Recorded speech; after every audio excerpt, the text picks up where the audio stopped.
everyone. Welcome to KCStat. This is on the topic of customer service and communication, which is a topic we only hear once a year here in the summer. So we'll be going through the objectives and strategies and metrics associated with that goal from the citywide business plan. So with that, I think we will just start going through. These are the measures of success that are adopted with that plan. And as you can see, there's been a little bit of a downtick in the open data sessions. That's kind of the most notable metric on here, but Eric will explain that later and why that happened.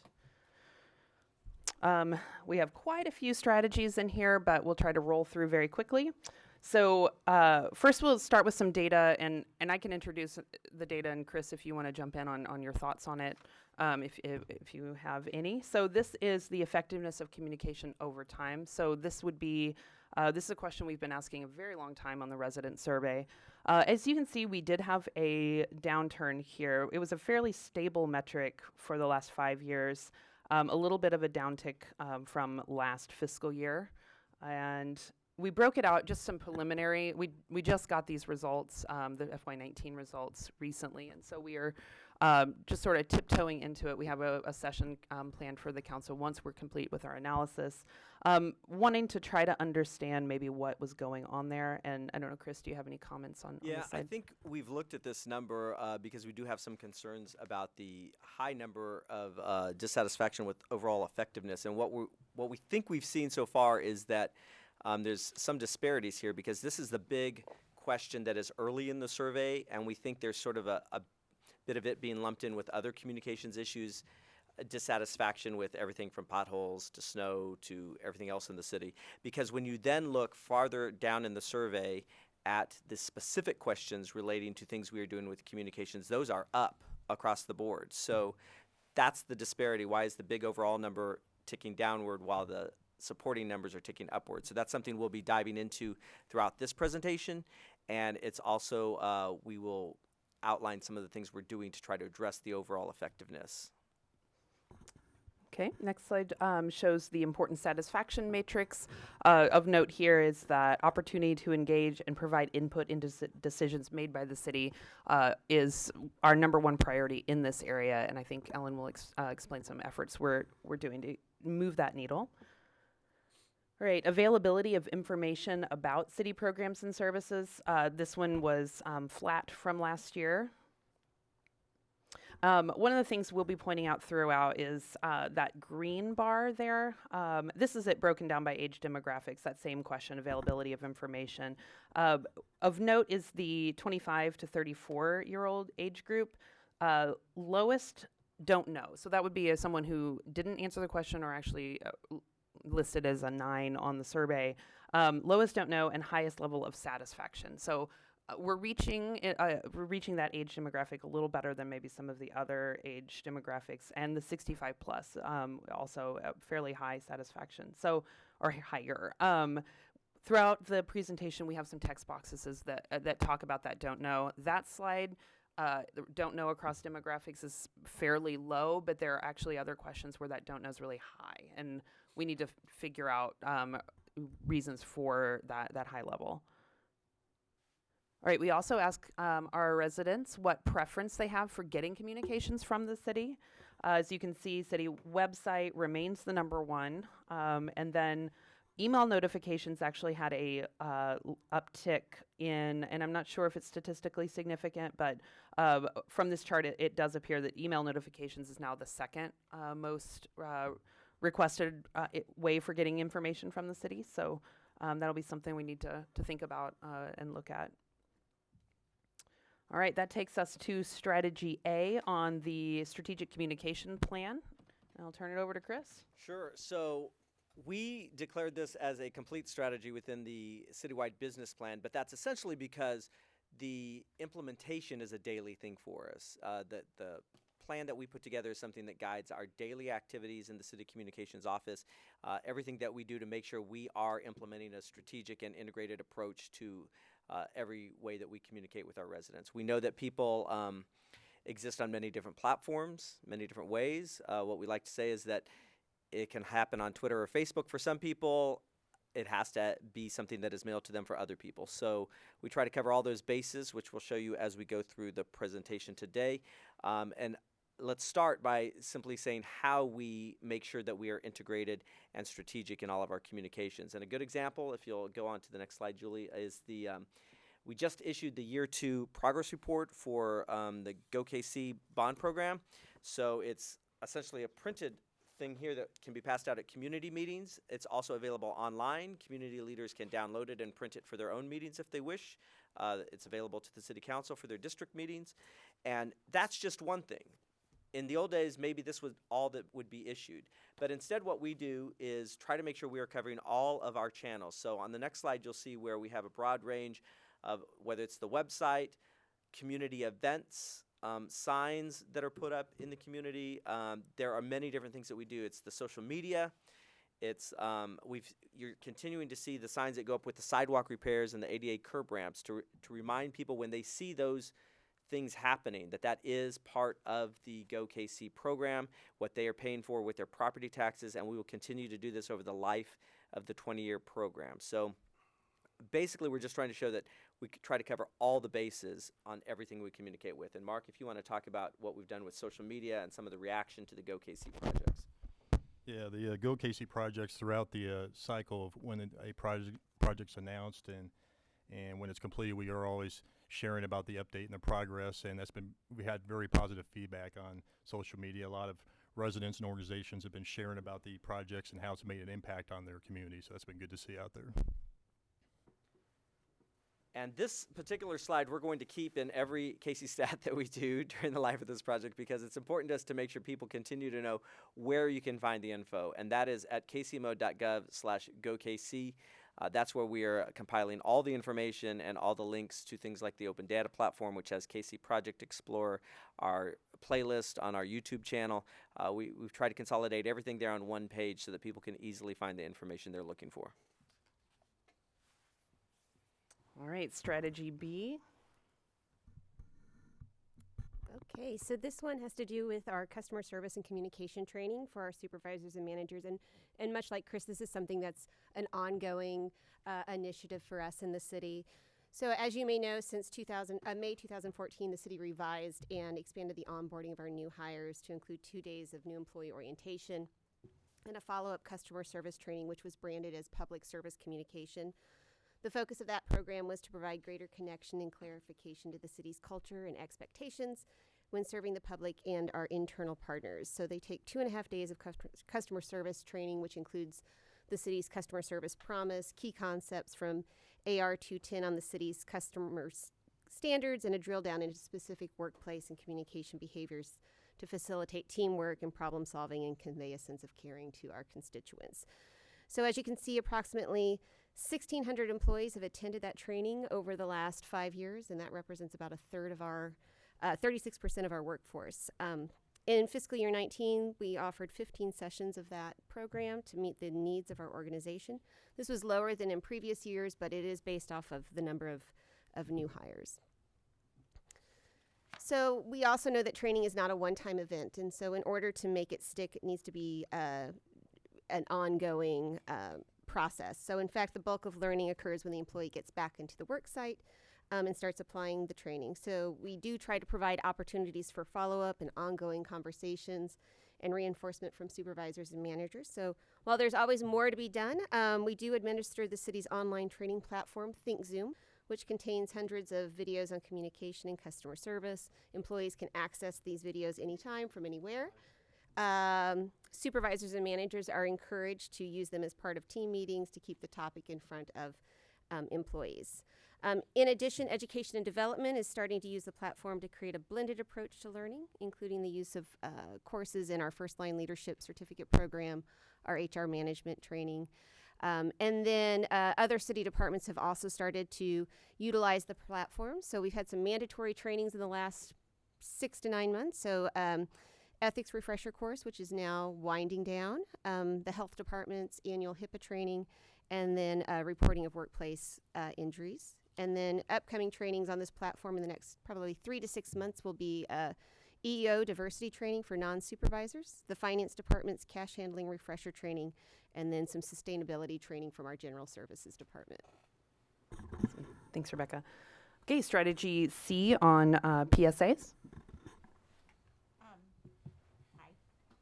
We've worked with fire and a number of other departments, including the Mayor's Challenge to Prevent Suicide, to create a number of PSAs, which are part of the citywide business plan to produce one per quarter. So with KCFD, we produced actually 2 PSAs on hands-only CPR, a longer version, and we've actually condensed that to a shorter version that they're working to get played at the at Kauffman Stadium. And then the Mayor's Challenge video, we worked with the Mayor's office and Daniel Brazel and a number of other with organizations with veterans organizations for veterans prevention of suicide video.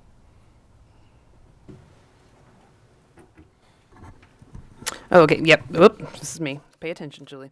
So this is another one of the questions. We actually added this question a little bit, I guess FY16 is more recent than I thought. We actually changed the wording. This used to be focused solely on Channel 2, or at least the satisfaction question did. But as City Communications worked on putting more and more content online, we have included wording or verbiage about video content, streaming video content. And so you can see it was steady, and then a drop, and now it's back up to 40%. So obviously now we're moving kind of in the right direction. I think there's been a lot of effort put into getting more and more relevant content online. With the caveat that we actually then ask an experiential question about members of a household watching Channel 2, but we don't have the wording around the verbiage around the streaming in that question. So it actually appears that it has sort of gradually gone down over the last couple of years, but that may be a DataKC error in not including that language. So we're going to do that in this upcoming instrument and just see what happens if the streaming, adding that language increases the viewership, because we know viewership is actually up on our streaming media. Yes. Yeah, I think that's a really smart tactic, because we know that overall in society right now, people are watching less on their actual TV and they're all watching it on their devices. And so it was great to start breaking that up to measure it both ways. I think another question is the next step towards accurately measuring that. And there are some other things we've done to try to drive up that score in terms of the streaming side of it, because by embedding the videos in our Twitter feed, and Mark has done a really great job with making sure that happens, rather than just providing a link, because we know that people don't always want to take that extra link. They want to just see it right there in their feed. So it's really too hard to tap that. we need to make it as easy as possible for people to get their information. You are correct. Just hold it in front of them and turn the page on. Well, if Julie could come up with a question that would measure that. But yeah, so we've done a lot of those things. I think tagging the videos to say Channel 2, it's a Channel 2 production, even if you are watching it on your device, has been a good tactic as well. And also, Eric has just completed an analysis for us. We're meeting later this week, I think, to kind of dive into those numbers about the usage of Channel 2 and some ways. Yeah, one small preview of that. I think it was interesting to find that among our YouTube audience, we often think of people who are watching our content on YouTube as the younger audience, but really it's anyone under 55, 60 years old is using YouTube to watch our content. It's a much larger portion of our demographic than I think we had thought of before, so I hope it'll be useful. Yeah, I think it will.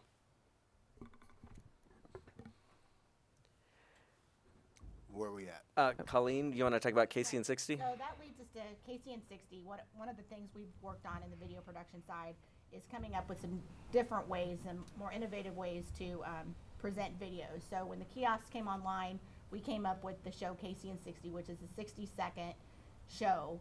You could call it 60 seconds a show.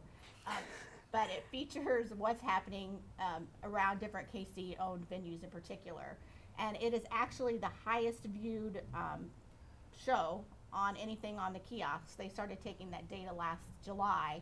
It really well. It's done every month, and so it highlights what's coming up in that month.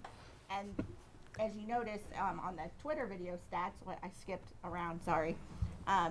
Once Mark started embedding those views of KC and 60 have skyrocketed. It's probably one of our highest viewed videos on anything that we tweet out. And so thanks to Mike Severo, who hosts it, and Fred Schneider, who shoots it, and we all write it together, it's become very popular. And so we have one. Yeah.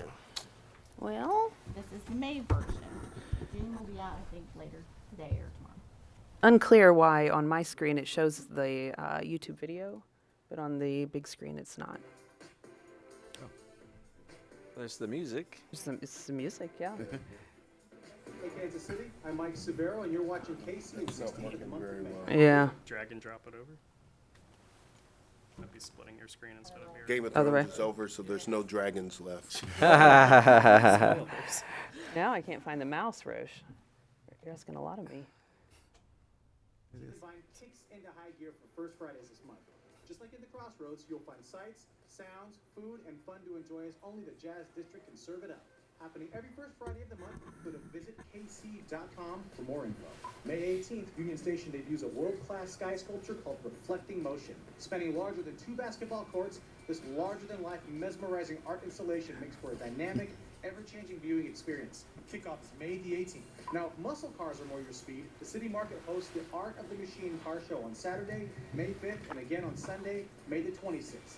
To learn more, visit thecitymarket.org. And for more city information, check out kcmo.gov. That's it for KC and 60. I'm Mike Severo, and we'll see you next time. Nice quick hit, just to get people's attention, get some Is he a information. paid spokesman? He He's he gets a one of our pay. videographers in our office. I thought so. So, is this job going to open up on the spokesman thing? After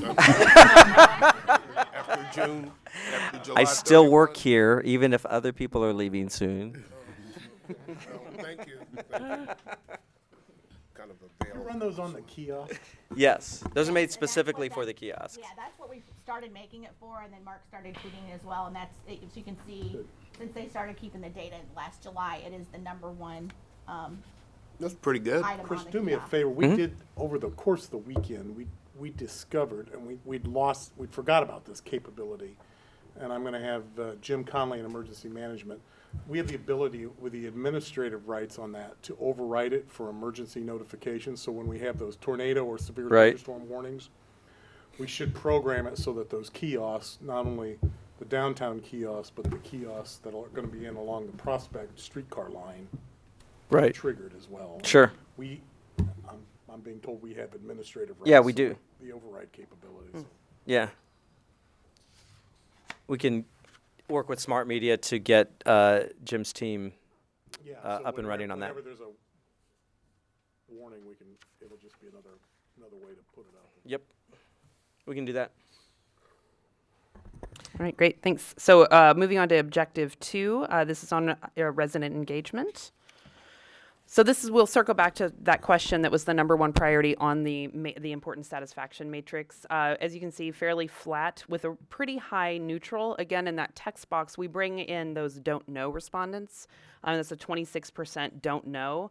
So adding those two together, either folks who said, and rated it a 3 on a 5-point scale, which is the gray, plus the don't know, then we're talking about 59% of respondents either didn't know or had a neutral opinion. So you can see the dissatisfaction is, it's okay. I think that the real opportunity is moving folks from a I don't know or from that kind of meh 3 response.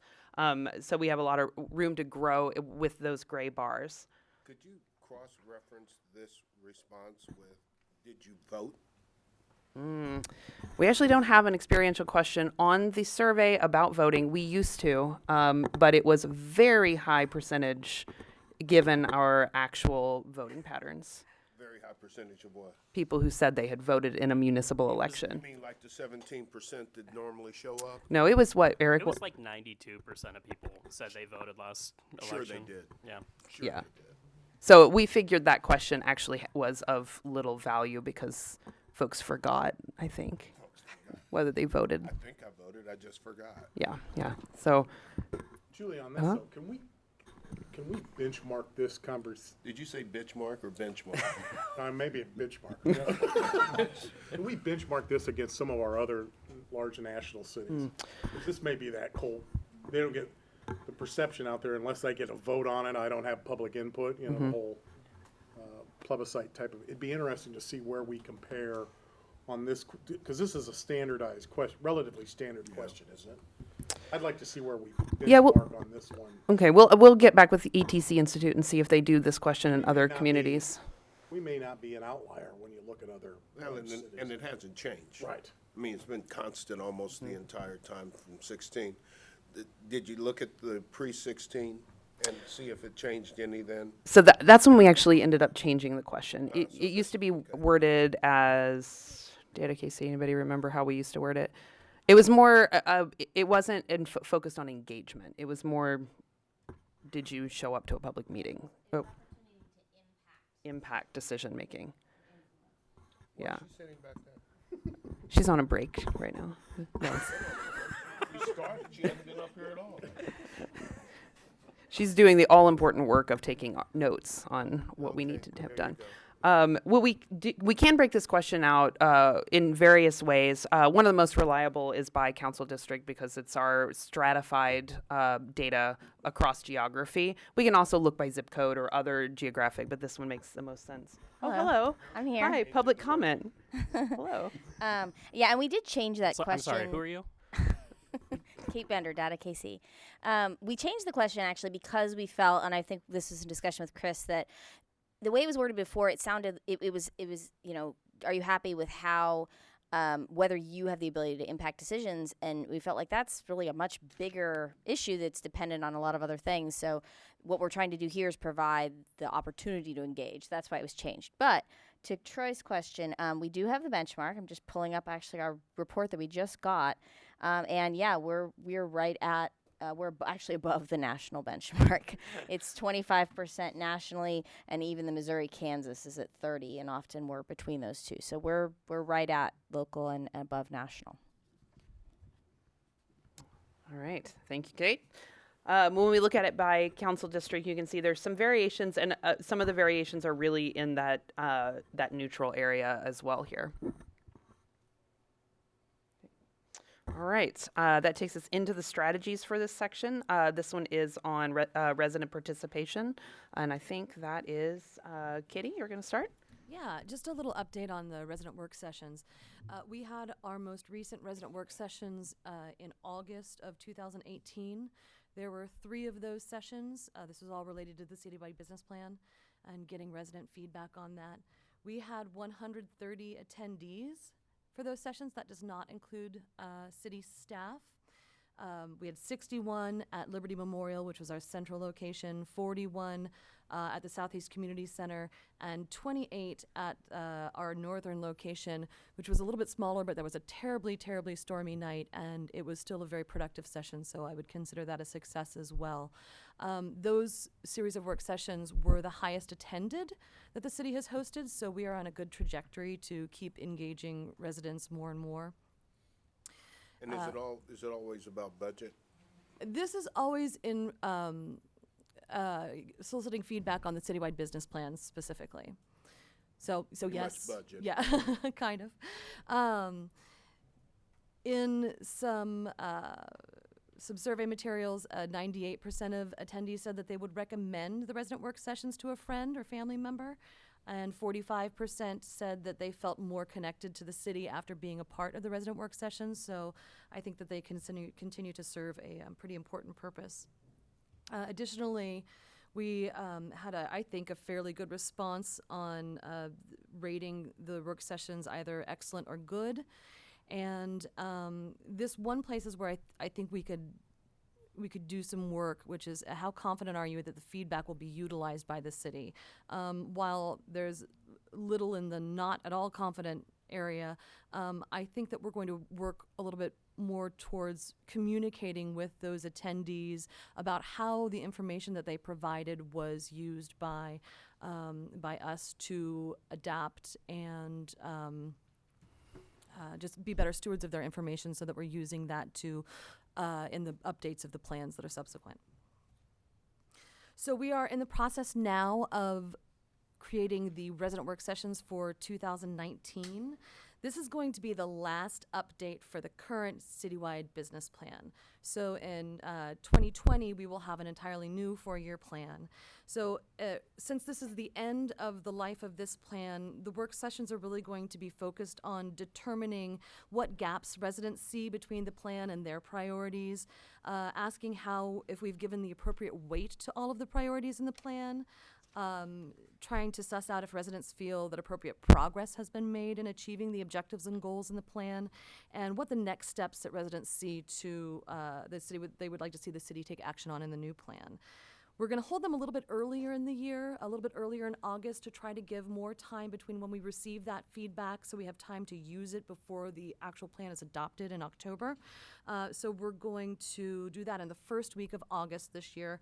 We have scheduled already Saturday morning, August the 3rd at Southeast Community Center, Monday afternoon, August the 5th at the World War I Museum, and the one we have yet to totally schedule is that third evening, which will be sometime that week of August 5th.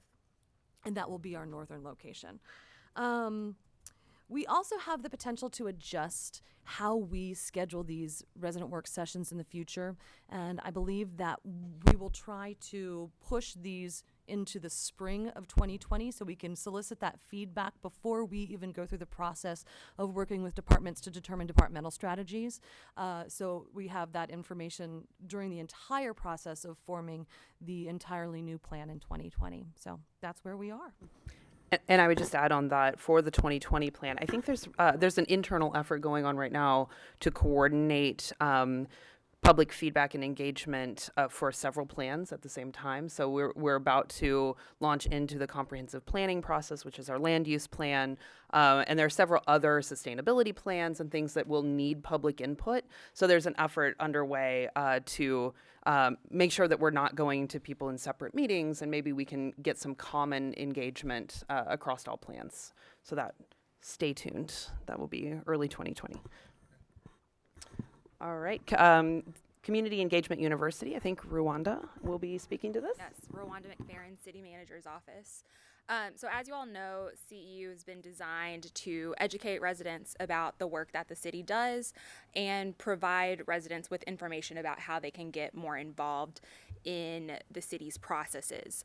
So we recently completed the spring session and had 22 people complete the program, and they do receive a certificate of completion once they complete 6 of the 8 sessions. There's always some drop off along the way. So CEU is held every spring and fall as an 8-week program on Tuesday nights. And over the course of those 8 weeks, staff from 13 different departments come and present. The meetings are primarily held at City Hall, but we also do site visits at the water treatment plant, the Emergency Operations Center, and a Parks and Rec facility. And this time it was the Westport Roanoke Community Center. And last summer, we also piloted a 3-day program during the summer, and we're planning to hold that again this summer in late July and early August. So next slide. So since CEU started in 2014, there have been 311 graduates, totaling over 4,000 resident hours. And in addition to the resident program, we're planning to launch this fall a CEU for city staff. So over the years, a few staff members have attended CEU on their own. Some additional staff have also voiced a desire to learn more about the work that departments that aren't their own do. So we're hoping that we can take this successful program and sort of change it a little bit to meet this unmet need. So.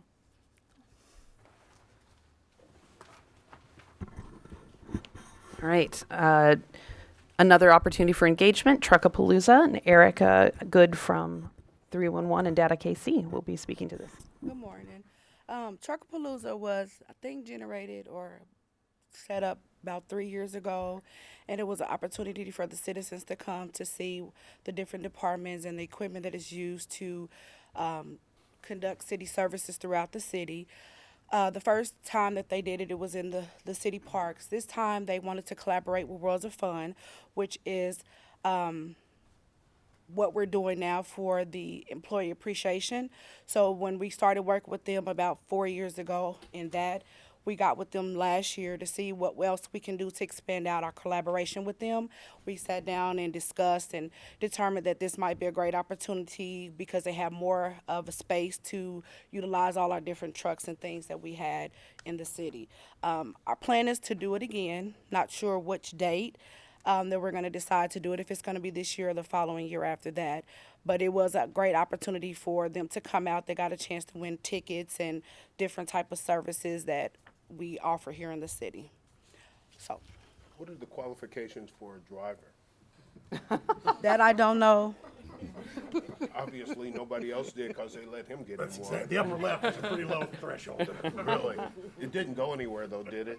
Kind of like one of those cars out in front of the grocery store. You get in and I just think he wanted to be in the truck for once instead of on the I ground. think there are times when I think he'd rather be in a truck than here, that's for sure. I can't necessarily blame Now, I would say this year, just a side note, that the employee appreciation is coming up on August the 24th, so make sure you get your tickets.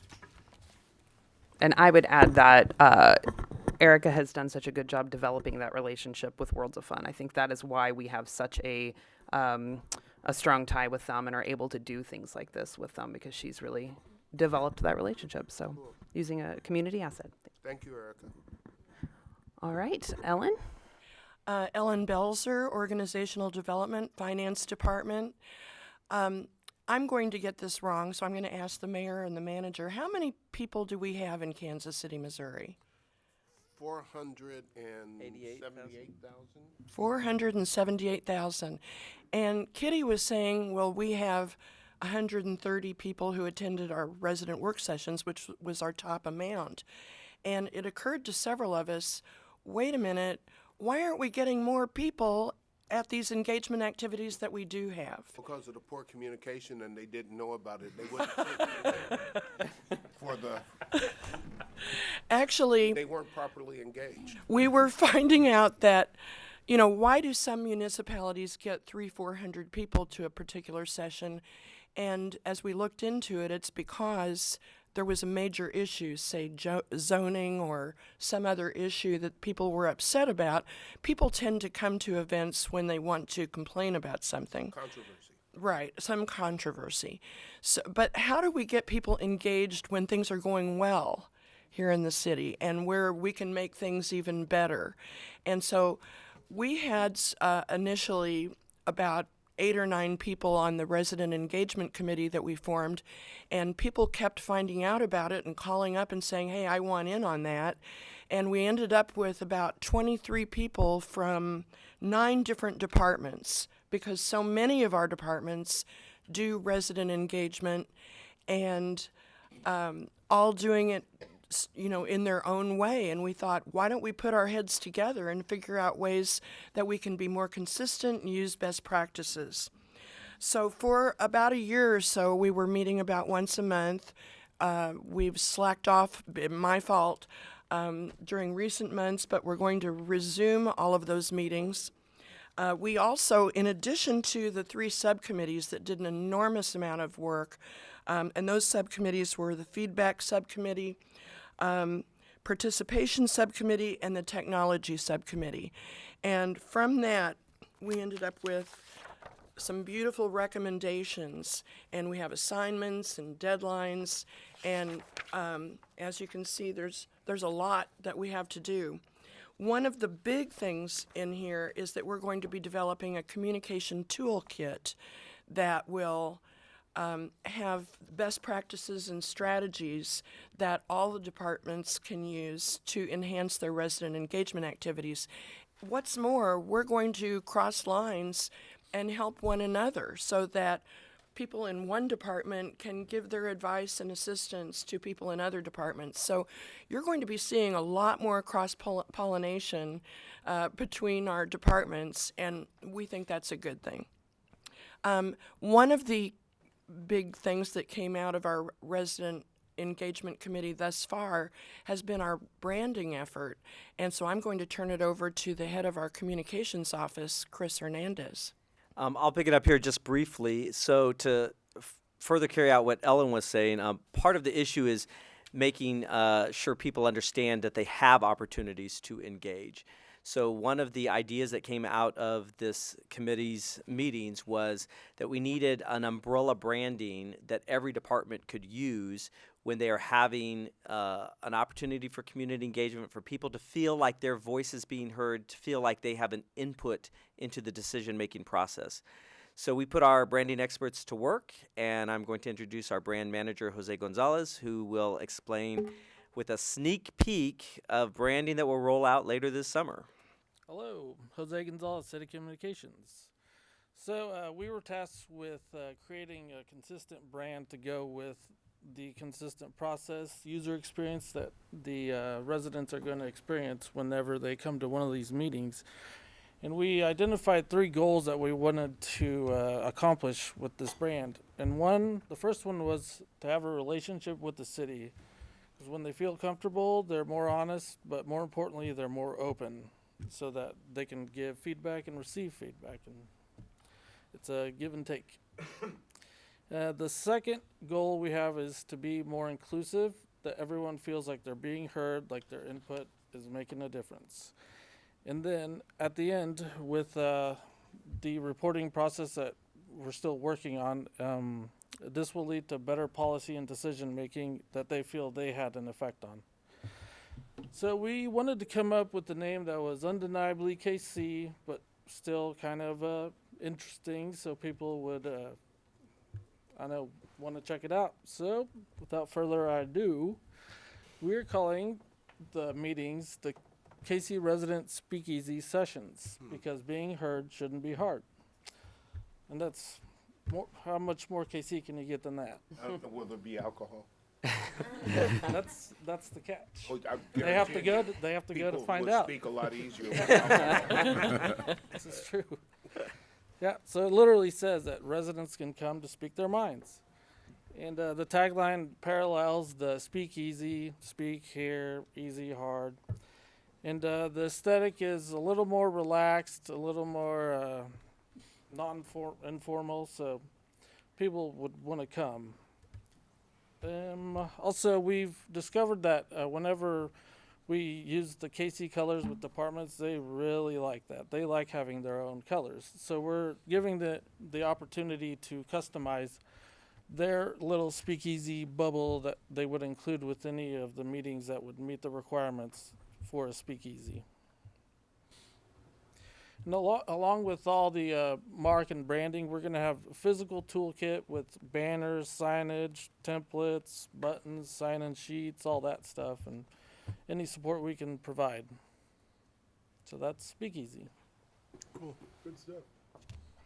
Thank you, Jose. And to follow up with what Jose said and what Ellen said, we are in the process of bringing the Resident Engagement Committee back together for a couple of final looks. We've been writing up the support documents so that there's sort of a set of guidelines for the branding and a set of guidelines for how you actually implement good community engagement. So we just want to try to be supportive of all the departmental efforts to get people involved.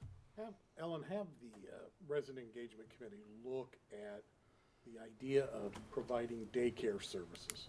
This popped up a little bit a couple months ago as a conversation that some cities out on the East Coast were doing to try to, again, spur resident engagement.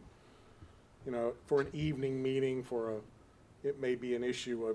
Sometimes you'll have the little kids running around the budget meetings, but I've always heard that maybe if we had child care services, that might help encourage. Right, people. and it is my understanding.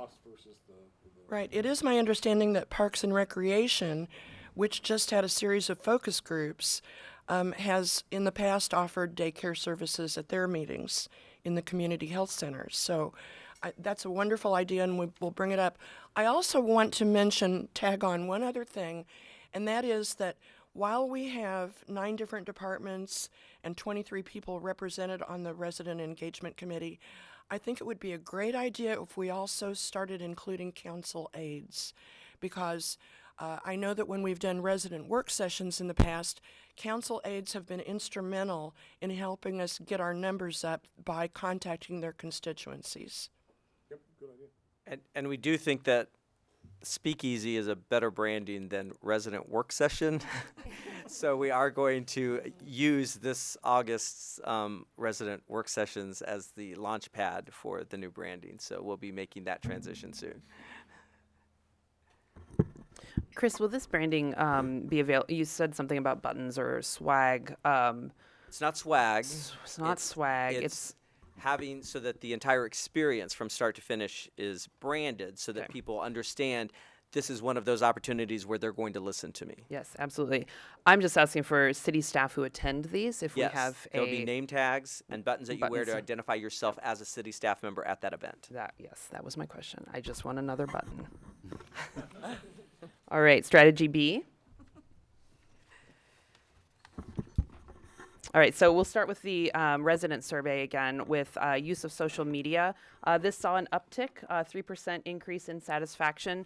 And just to note, the low level of dissatisfied. This is 10% or lower is pretty awesome. So this is an opportunity, again, in that gray area to push people toward the satisfied, and then also 39% don't know, make folks aware of our use of social media. So with that, though, I think, oh, nope, I've got an age demographic one. So again, this one, when we ran this year, I think this pattern probably plays out in previous years, but social media has the highest level of satisfaction with the 25 to 34-year-old age group, and it sort of steps down from that. And then, weirdly, at 65 plus, we see another tick up. So I don't know, that sort of flies in the convention of what we think of usually. So I think maybe that we need to switch our mindset a little about that. It means my mother's on Facebook now. Chris's mom is liking all the city's posts. Thank you, Mrs. Hernandez. Does she click on the link, or do you have to? I really don't want to dissect her usage, but we could talk about that. It's unique. All right, so here are the actual data on social media growth. So Chris or Mark? Okay. Yeah, the growth has definitely happened over the last year or so. We continue to try to engage with people as we can online, continue to provide excellent customer service, and it's been really helpful to have the PIOs give us information as needed for like photos about projects, stuff like that. And I think a lot of this growth can also be attributed to the city communications team. They're always been helping social media, provide graphics, videos, that type of thing. So many thanks to all of them for continued success in that area. But it's been, Nextdoor has been a really interesting one, especially because we have put some polls out there asking for people's input about certain topics. So we had a lot of good engagement on there. And so that's been a good platform, and it continues to increase in usage also. So it's been good to see the continued growth.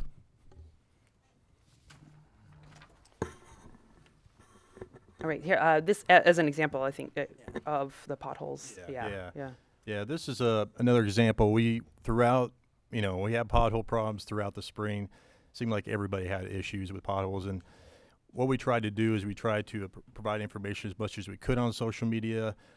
Maggie Green with the Public Works was really good about providing information about what was going on, where they were at filling potholes, providing stats about how many potholes we have filled. I think it's been 55,000 since December. That's quite a bit. So throughout the process, we've been trying to keep people updated, and that way they know progress is being made. While we were doing that, we also had people who would let us know about other potholes, and so 311's been pretty busy with that too, but it's continued using the social media channels. I'd like to jump in for just a second and to thank Mark Van Bali for his service to the city of Kansas City as our social media manager for the past 5.5 years.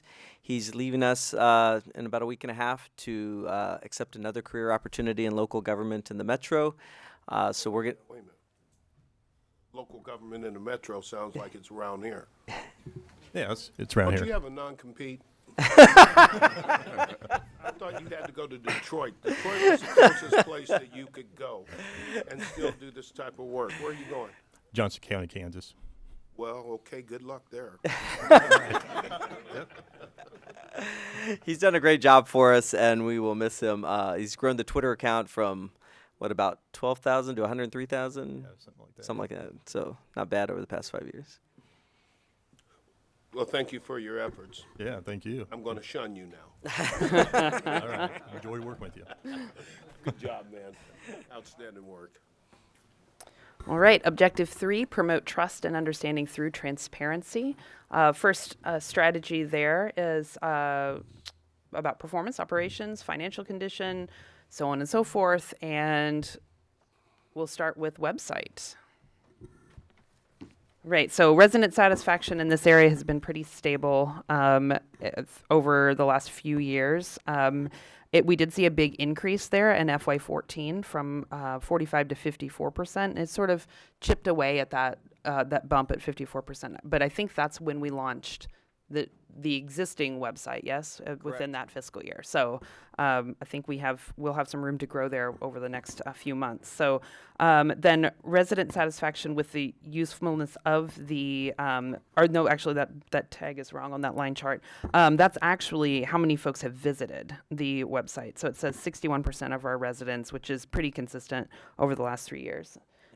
And I will, as you mentioned, Julie, we saw the last big bump when we unveiled the current website some years ago.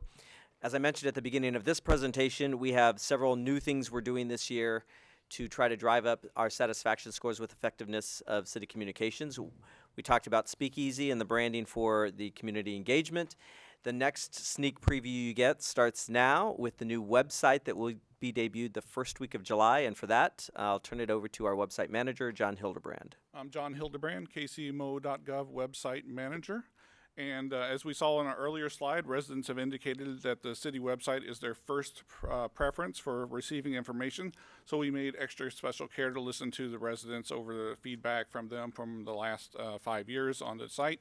And we analyzed data to create the most useful resource for them.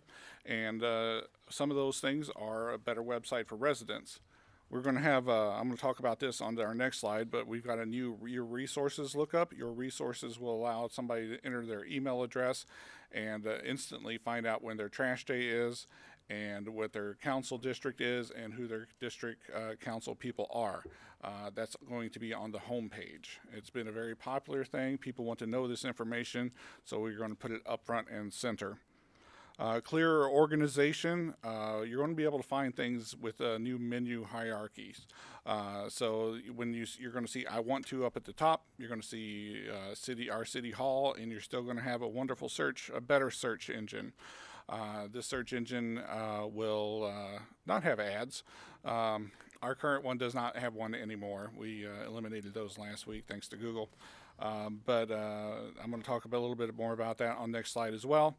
And this one will be more accessible than ever before for our, it'll have a higher ADA compliance for, so we serve all of our residents equally.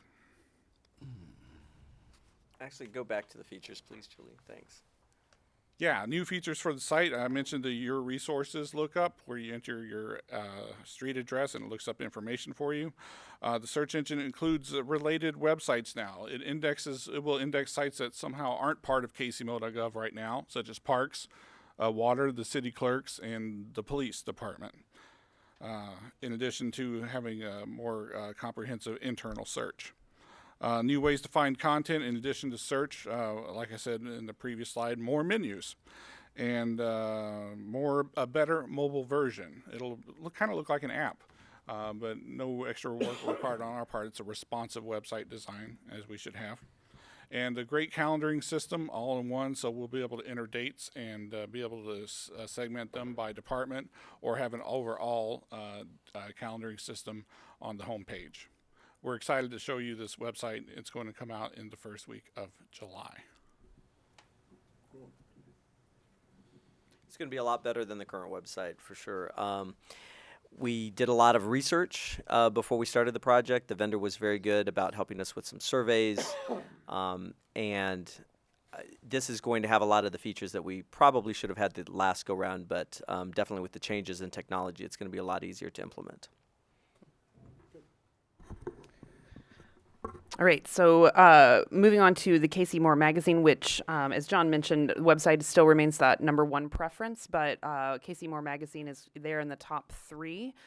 This is when we saw a pretty sizable increase from FY18 to FY19, a 6% increase. This is also a good story of how we're using data to use our resources wisely. With this particular question, DataKC sends a list to city communications of zip codes who either kind of the combination of prefer the magazine by mail or more likely to prefer the magazine and have the lowest or the highest dissatisfaction with this question, so that we're trying to reach folks who prefer the magazine but are still dissatisfied. So trying to make sure that we're being responsive to our residents' needs. So that was a sort of a data project we implemented a few years ago, and I think it's showing some fruit in increasing these numbers.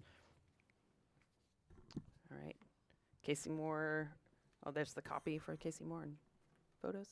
Who's going to cover that one? Oh, Rod? yes, I am. That's you, Rod. Yes, Rod Richardson, city editor, and I, for one, was very happy to see the bounce back for the satisfaction numbers on the magazine. We think that Casey Moore is a nice way to keep residents informed, and I think we do a good job of providing content and presentation that people find attractive. And speaking of presentation, I want to give a quick shout out to Karen Lim, who is our graphic designer. She lays out the magazine, takes a lot of the pictures that are in here, and she does a fantastic job because, people are, they like to look at pretty things. And thank you, Karen, for making sure it stays pretty. Another thing that we've done fairly recently is we've reached out to different people in different departments to write some of the content for the magazine. I think this brings a diversity of content and have a lot of different voices, and it gives the magazine a certain energy that I believe is way better than just having yours truly write everything and research everything, which is fine, but we have some talented people within the city ranks, so I like to expand that empire and let them get a piece of this pie and enjoy our success. So we're going to keep doing that, and we're going to keep growing this baby, and hopefully the city council will keep funding us and making sure that we can keep delivering it to 125,000 households or so. So that's our goal. Great, thanks, Rod. All right, strategy B, respond to the most frequent public information request. Have we done, this is just kind of popped in my head, have we done kind of a focus group again, along of some resident engagement to see what they'd like to see in the Casey Moore magazine, if there was an opportunity, if there's particular pieces of we kind of always structured it around the leaf and brush collection. But with all the changes that we're going to take over with solid waste in the upcoming years, maybe we ought to try to retool if there's other information. I've always thought we probably needed to do a better job of integrating parks calendars when the swimming pools open, those types of issues. It might not be bad to do a little focus group of some residents or some stakeholders, not for this year, but for planning purposes for next year, just to see if there's Great idea. stuff we could add that would make it more useful. Yeah, good idea. We can do that. We do have the resource guide on the inside back cover at all times, so we can even probably expand that to take into account some of those trash and recycling changes that are going to be coming up, because that's going to be a hot topic. All right, strategy B. And first up is the 2019 What Works City certification. We were upgraded from a silver to a gold certification on this particular rating system, which puts us in a pretty exclusive company with other cities. Eric, you want to speak a little bit about some of the criteria and why this is super exciting? Sure. So this is our second year, and we're one of just 4 cities, I believe, that have been upgraded to gold. No one's a platinum level, so we're up there with LA, DC, and who was it? Louisville, I believe, is the last one, Bo? Yes. Yeah. And so we're in really good company there. We're really proud of this. And specifically, I'm particularly proud of the open data score being 100%. I think, of course, that we have more to do there. There's always more data to make more transparent. But we're doing a lot already, and it's nice to get that recognition. Yeah, and Bo, Kate, if you had anything to add, I would just say that this was a process that was initiated through Bloomberg Philanthropies in in partnership with Results for America and the different partners. So these are independent bodies who do this rating, and so it is a great honor to have really gotten on their radar, and we keep moving forward. On some of the evaluation criteria, we know that we still need some work, and I think we're going to put our efforts before the next rating period in those particular areas and see if we can achieve platinum, maybe be the first city to do so. All right, sunshine requests? Well, do you want to talk about the effort to Yeah. put that on open data first? So other cities have done this, and so we decided to give it a try. And that's you look at all of the sunshine requests you've gotten and you kind of categorize them. So I went through and analyzed about 1,200 sunshine requests over the past year. Drank a lot of coffee while I did it. And, you know, it wasn't as fruitful as we had hoped. There weren't that many common themes in there. A lot of the sunshine requests are highly specific. I want a report that tells me about the underground storage tank at this particular address, and there might be privacy information associated with it. And so we can't necessarily just throw those up on open data and expect it to, you know, dramatically decrease some of these sunshine requests. But there are things like salaries and overtime that we continue to work with the finance department on and the HR department, and then lots of bid information and contract information. Continuing to centralize those and make those more accessible should help reduce the number of sunshine requests.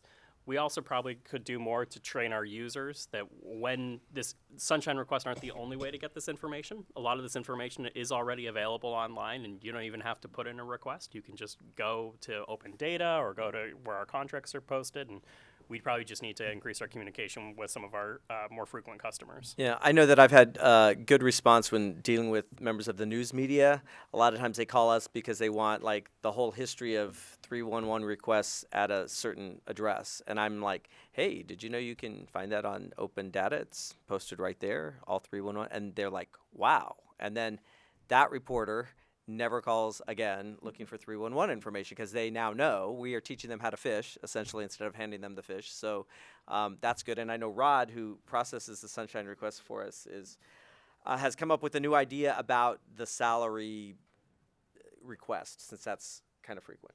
Yeah, we're always going to have to produce at least 2 or 3 times a year the salaries for somebody who wants to know what people in the city make.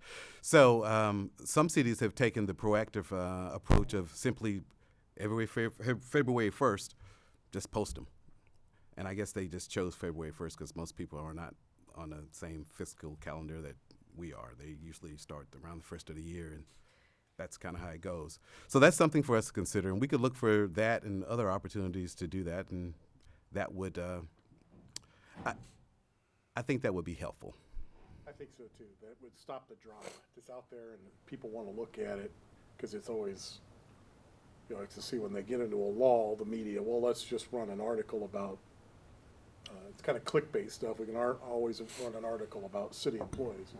But if you put that out there every 6 months or something like that, you're like, great, help yourself. No big deal. I mean, I think sometimes that, you know, I'm all for putting that out there. We'll do that then. Thanks. Okay. All right, cleanup of the open data portal.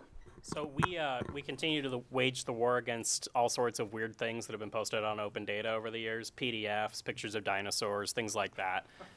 They're kind of funny when you come across them, but it kind of got out of hand. So we've removed about 2,000 PDFs so far, and the whole idea behind this is that the open data website should be focused on open data. It shouldn't be used as a file locker system like Dropbox or Google Drive. And what we learned, though, is that city staff were often using it to host web files like you would in Google Drive or Dropbox because it was so easy and it was accessible and it didn't cost anything. So we work closely with John and City Communications to make sure that the new website is going to have much better document management systems in place so that staff can easily share those files and it goes into an appropriate system. Hosting those files on open data is kind of an expensive way to host that since they count it against your data set cap, even though it's a very small file. So we continue to streamline the open data site to be really focused on our core users, which are data people. Okay. All right, strategy C. Identify ways to impart information more effectively to personnel in the field. So the first slide up here, and Bo, if you'll click one more, I zoomed in on, oh no, well, my circle went away. Oh, there it is. Okay, thank you, Bo. So one of the things that we have noticed over time, and I mean, this is sort of common knowledge, is that it is difficult to communicate the normal things that we office employees might get via email or see posted, in our break rooms or whatever, to those individuals who spend the majority of their time working in the field away from a city facility. And so that plays out. We've known that anecdotally. The Elevate KC employee survey results further really puts a fine point on that. It's in some areas, it's actually kind of worse than maybe I thought it would be, with the level of satisfaction from office versus field. And where that circle is the one I think that we probably should focus the most on before we redo this survey in 2021. And that is, I know what's going on in the city. So if we're expecting our employees to have a general knowledge of city, what is happening in the city in order to, talk with residents as they're doing their work in the field. We can see office staff agree with that statement at a rate almost double what a field employee might say. And then the same pattern plays out with many of the questions, especially those questions in the communication area. I know what's going on in my department. Department management regularly communicates with employees. And then this further breaks out also by department. And so we're diving into that. There are some committees that have formed around this data to try to tackle some of these issues with communicating out to the field. So with that, I'll turn it to Colleen, who's been working on this issue for the last couple of years. And hopefully we're making some progress. We are making some progress. It is very labor intensive a lot of times to communicate with field staff. It requires time for them to come in. For example, we do a lot with Corporate Challenge.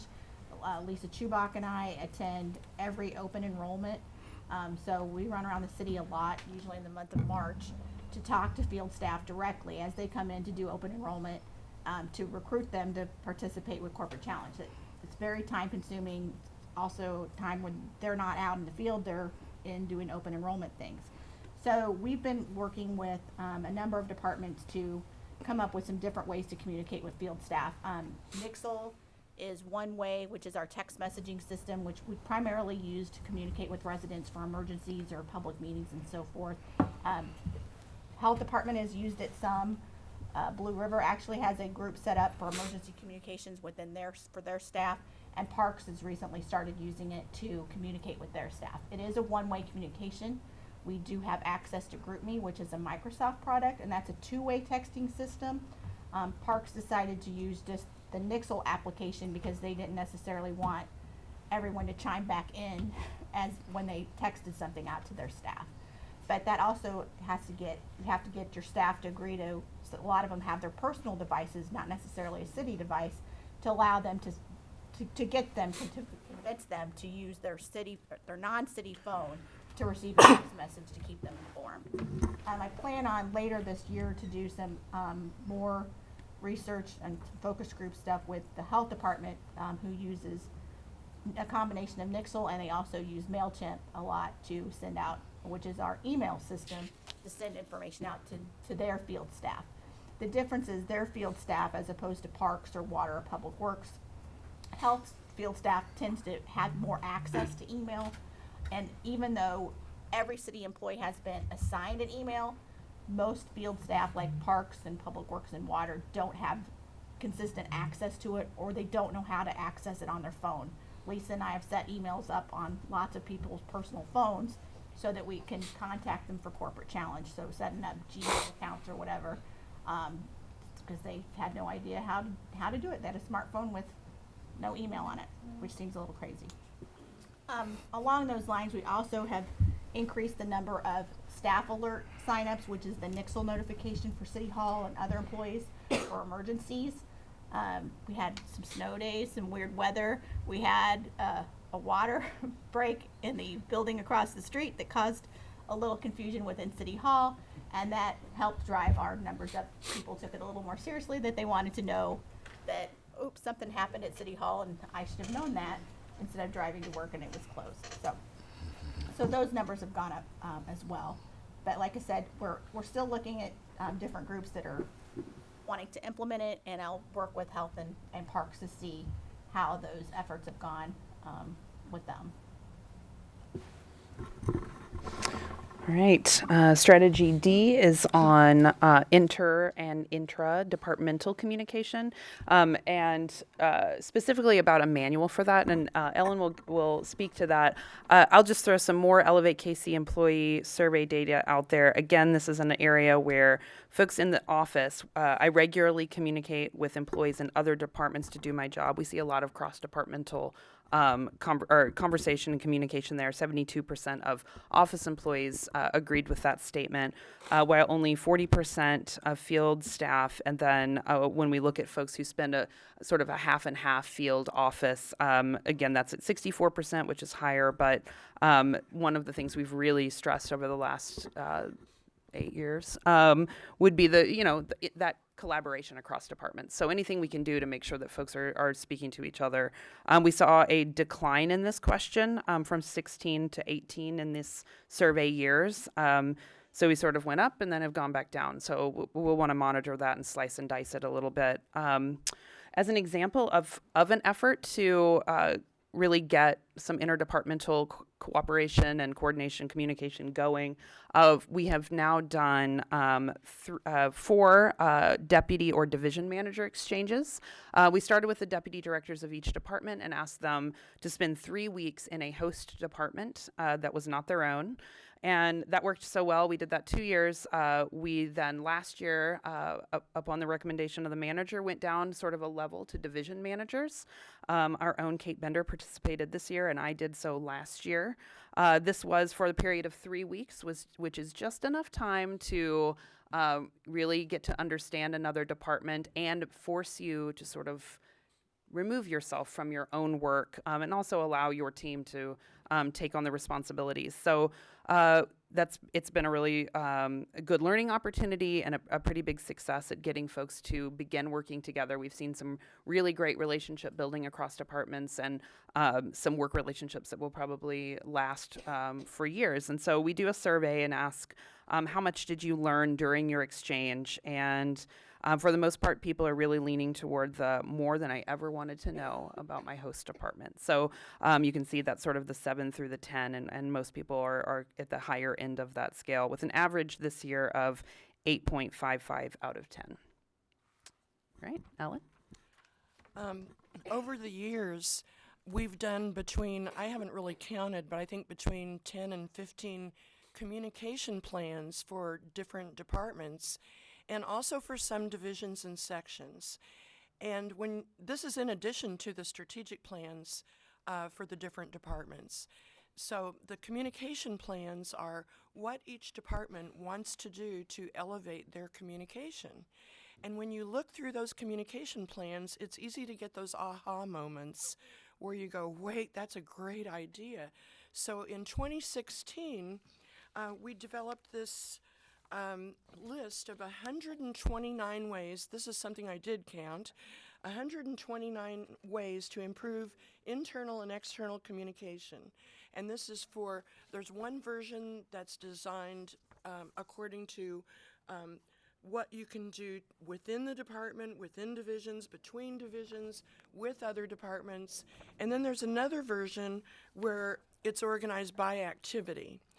But during the last few years, so many more communication ideas have developed that this is going to be updated and published, and it will appear on MyKC by the end of this year. All right, thanks, Ellen. All right, that takes us into the final objective, improve internal and external customer experience. All right, and I'll turn this over to Bo. So we looked at got to coordinate speaking and moving slides at the same time. We looked at the resident satisfaction with customer service from city employees over time. This is from the most recent FY19 survey. It does look like it's slightly down from FY18. I think the following slides will illustrate some of the service interruptions that we've had the past year with potholes. Trash may explain that. And then we look at our top 5 service requests through 311. This is from the Open Data 311 call center service request.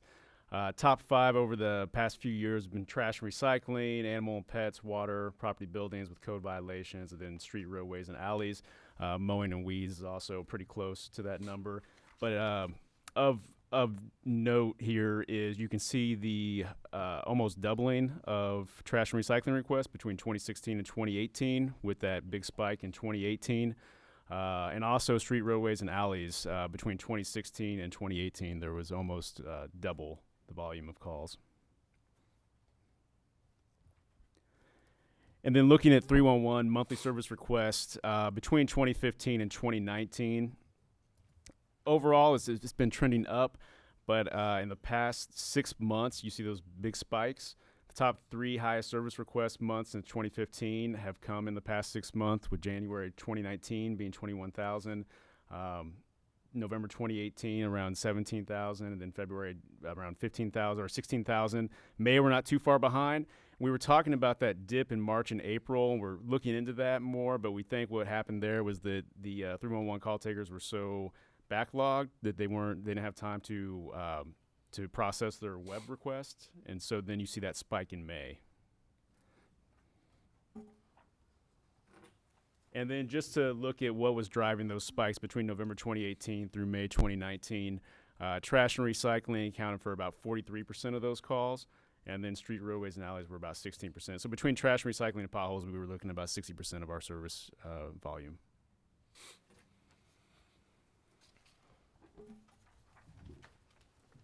And then looking at the use of 311 through the resident survey, that has stayed stable over time. I think this is a testament to how the customer service and professionalism of our 311 call taker staff, that despite the spikes in service requests over the past year, that number has stayed steady. And then as far as have you contacted the 311 Action Center in the past year, that's up 4%. So we have had more residents contacting the Action Center.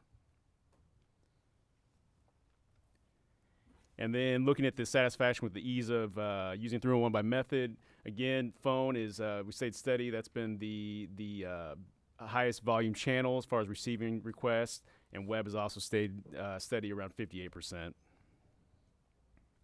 Although we did see a statistically significant increase in web, it looks like 3%. And then resident satisfaction has actually gone up in the past year. So 2% with courtesy and professionalism of 311 staff has gone up. So again, I think that speaks to the customer service focus and professionalism of our call center staff. All right, strategy A, monitor established customer service standards. All right, so let me see here. So I will just I'll cover this briefly. So as you can see, this strategy is marked complete, but it's another one of those that has ongoing work. So while the customer service standards were developed and adopted in 2014, this is still an area that we just continue to focus on, especially in the city manager's office, but throughout the city. All right. Strategy B, this is another effort to collect feedback from our residents, and then also ensure that we are rewarding those city employees who are providing excellence in customer service. And so I'll turn it back over to Erica to talk about this program. This is the famous box lunch reward. Mm-hmm. Next time you guys get rewarded, I'm unionize and demand the real restaurant visit instead of this box lunch stuff. Half of you didn't, and he only gave you water. Half of you. Capitol Grill or bust. The compliments for the KCMO employees was designed to recognize employees from the side of the citizens. So citizens basically either they're calling, letting us know, they're sending back surveys, letting us know, they're emailing, tweeting, whatever communication they're using to let us know that the employees are going above and beyond their call of duty to satisfy them in any way that they can. It started out as we did it in the downstairs in City Hall, on the steps of City Hall. We tried going out to the parks, recognizing the employees. So now we've come up with the kudos. And you can also enter in your kudos on My KC through a link if you get kudos from one of your employees. Then what we do is we go through the employees' kudos and we pull out, you know, the ones that went above and beyond, and we set up a meeting or lunching with Troy so they can be recognized for the great work that they've done. Apparently I've got more work to do on that front. But. Yes, you do. All right, strategy C, develop a coaching to a culture of service training for supervisors and managers. First slide there is mine, then I'll turn it to Rebecca. These are all of the questions on the employee survey related to customer service. As you can see, fairly high ratings from our employees about our own customer service. So obviously this is one that we take with a delicate hand because we know we need to balance that with our resident and customers' expectations of us. But I would say most of our employees, 87%, feel confident that they can resolve a resident issue or a customer issue without having to go to a supervisor. That puts us 15% higher than the national average on that question. I'm allowed to make decisions to solve problems for my customers. It appears that our employees feel empowered to make some decisions on the front line or as they're communicating with a customer without having to go elsewhere for information. There's a pretty large department variance there, 31%. So some departments can be models for others. Customer service is a top priority. Again, 75%. That was a slight decrease, 2.4%. So we'll monitor that and dive into that and see where there may be issues. And then the one that scored a little lower, 52%, my work group uses customer feedback to improve. This was a new question we added along with a couple of other questions about using data to improve.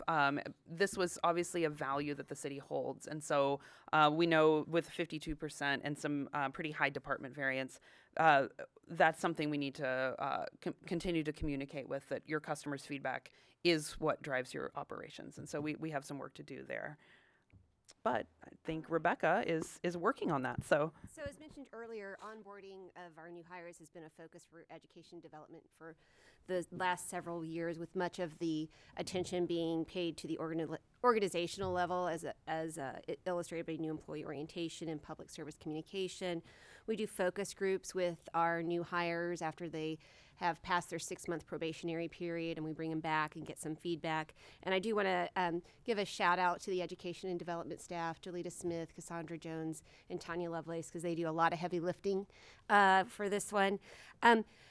We've received some feedback from those new hires, and we know based off of their feedback and our experience that the biggest impact we can have with our employees as it relates to a service mindset, training, connection to the work, and the overall satisfaction is at the department and the job level, which is why this year we are going to be focusing on some new programs that will have more of an impact at those levels. So we're going to be beta testing a new onboarding on-the-job training program for team leads, trainers, and supervisors and managers. The idea is to provide them with the necessary tools to create a comprehensive plan for the first year and beyond. We'll provide templates, samples, look at how they can incorporate this 5C concept into their onboarding practices. So compliance, clarification, culture, connection, building in some check back. So that's something that we're going to be offering as some general sessions, but it's also something that can be brought into supervisory teams within departments. New employee orientation does provide a good opportunity for us to collect some data from our new hires, and we're not going to stop doing that. Their insight is valuable since they have some fresh eyes as to the service mindset of the organization. So one of the questions we do ask is how they view the city from their vantage point. So 72% say they agree that the city as a whole creates a culture of service, while 74% agree that their immediate work group creates a culture of service. And this is sort of, it's more in line with Elevate KC than it has been in the past. So I think there's some leveling out that's happening. In some of the follow-up sessions, participants have reported that really the ongoing conversations and coaching from their supervisors and managers are critical to keeping that culture alive. So while we've we've had the public service communication, we've had some sort of customer service training in place for many years. We have not provided targeted resources for our supervisors and managers. And so this year we will be rolling out creating a culture of service training for our supervisors and managers. This was something that was on last year's plan, but there was some additional EEO training for supervisors and managers that we needed to get rolled out, and so had to put it on the back burner. We think this program will help reinforce 1B, so reinforce learning and further refine skills, monitor those standards that are part of 4A, and will hopefully drive up participation in the City Kudos program. We also hope that there will be an increase in the Elevate KC employee survey in terms of showing employees that customer service is a top priority for their department, maybe some greater consistency in empowering employees to solve problems and use their customer feedback to improve. So because of the shift in focus to the culture of service for supervisors, the onboarding OJT program, and the capacity of the division, the 2-day public service communication, which has been part of our onboarding for the last 5 years, will no longer be mandatory. They will still receive a half-day culture of service and new employee orientation, and we'll still offer sessions at least on a quarterly basis. So if departments still would like to send their new hires or even some of their existing staff through that 2-day program, that will be available to them. And then finally, something that we are really excited about this year is a launch of a combined course catalog. There has been a real shift over the last several years from this sort of siloed training mindset as an organization to really becoming a true learning organization. And so this catalog will feature almost 90 courses and programs that are available to employees from across the organization, and will hopefully assist those supervisors and managers as they put together their onboarding plans for their employees.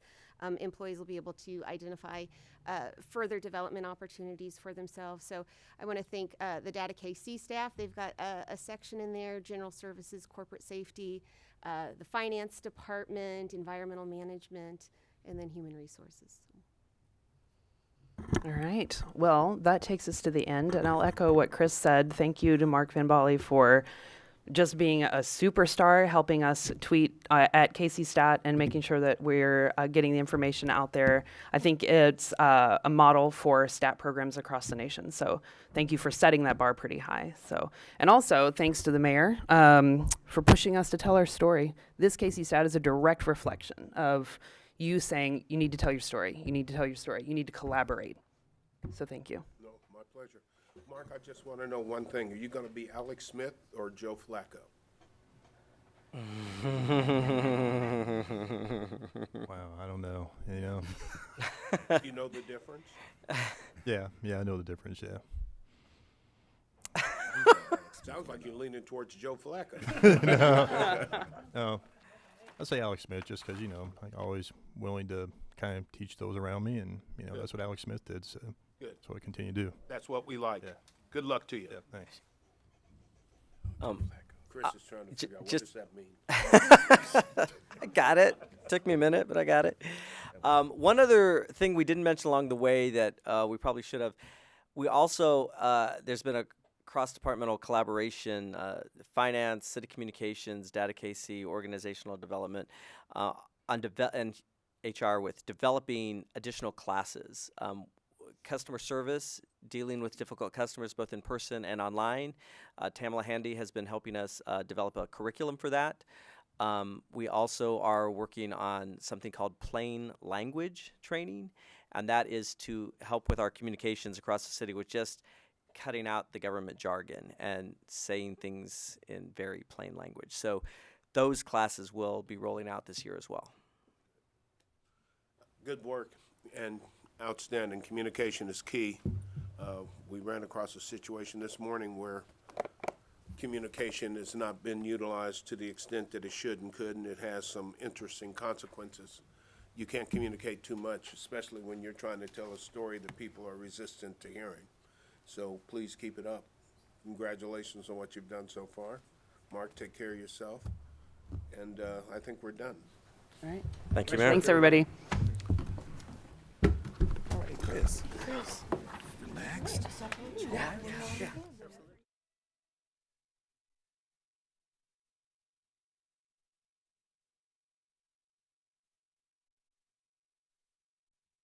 said.